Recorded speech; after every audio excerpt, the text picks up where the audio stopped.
Buenos días, me toca hablar sobre la antigüedad, primera parte. En la clase anterior estábamos viendo este tema, que es el primer capítulo de nuestro libro de la historia de la química.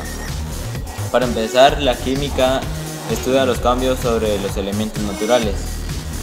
El fuego fue el punto de partida de la química, porque se tuvo el primer contacto con el fuego cuando hubieron tormentas eléctricas y se cree que también por los volcanes que tuvieron algún contacto con la lava, y de ahí los humanos conocieron el fuego. En las épocas de la antigüedad el descubrimiento del fuego fue la primera época de la química. Después la era de piedra, usaban la piedra como medio de subsistencia. Cuando se calientan las piedras sacan pepitas de metal, y así fue como empezó la siguiente época, que es la era de los metales. El metal más importante en esta época era el cobre, porque fue el primer metal que descubrieron. Luego vino la época paleolítica, y ahí fue donde se crearon las primeras civilizaciones.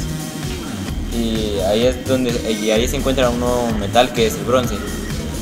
Luego vino la era de bronce. El que tenía más bronce, o sea, en ese momento era la tecnología, era el que ganaba más guerras. Así eran, los que tenían más cobre eran los que ganaban las guerras. Y luego vino la era de hierro. Los hititas fue la primera civilización en tener hierro, y por eso eran casi invencibles en la guerra, porque tenían el hierro y tenían toda la tecnología de su parte, entonces nadie los podía vencer. Luego se dieron cuenta que al mezclar estos metales con algún otro material se hacían más fuertes.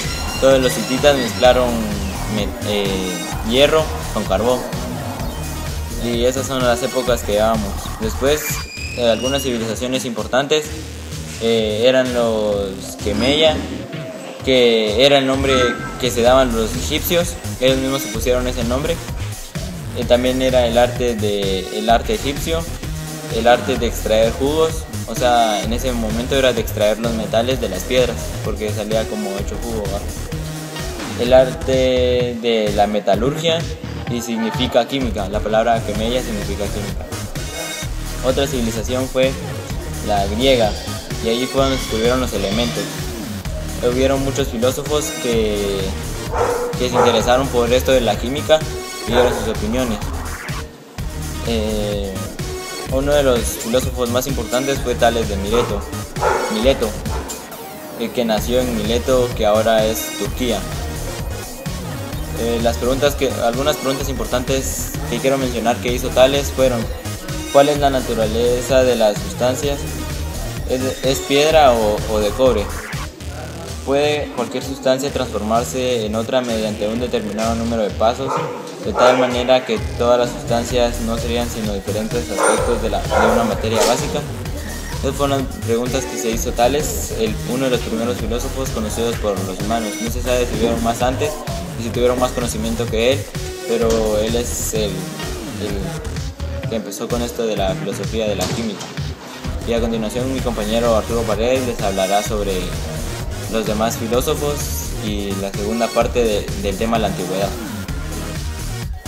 En la segunda clase vimos más sobre los científicos de la época. Uno de los científicos de la civilización griega fue Anaxímenes.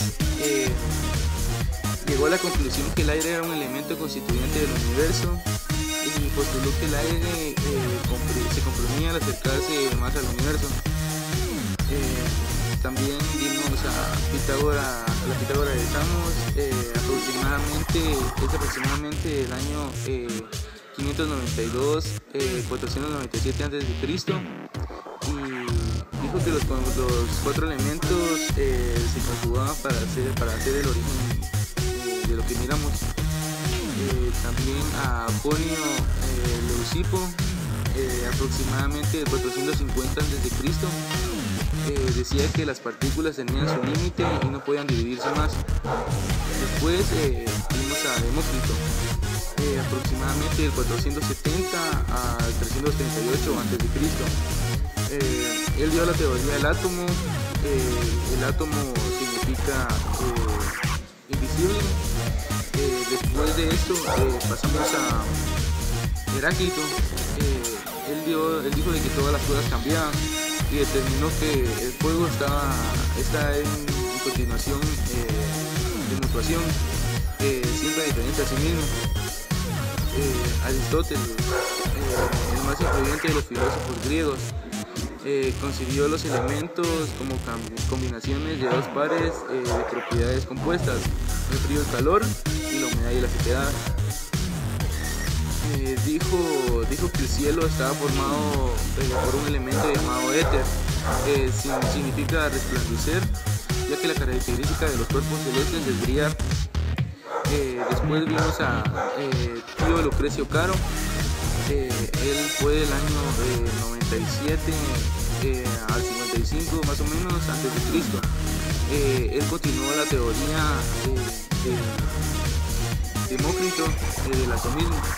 Habló sobre el atomismo en un poema llamado Rerum Natura. Este científico ya estaba más por el área de los romanos, por la época. Entonces esto fue lo que vimos más o menos en las dos clases de química, la primera y la segunda parte. Y yo fui Arturo Paredes y mi compañero Juan José Mérida. Gracias.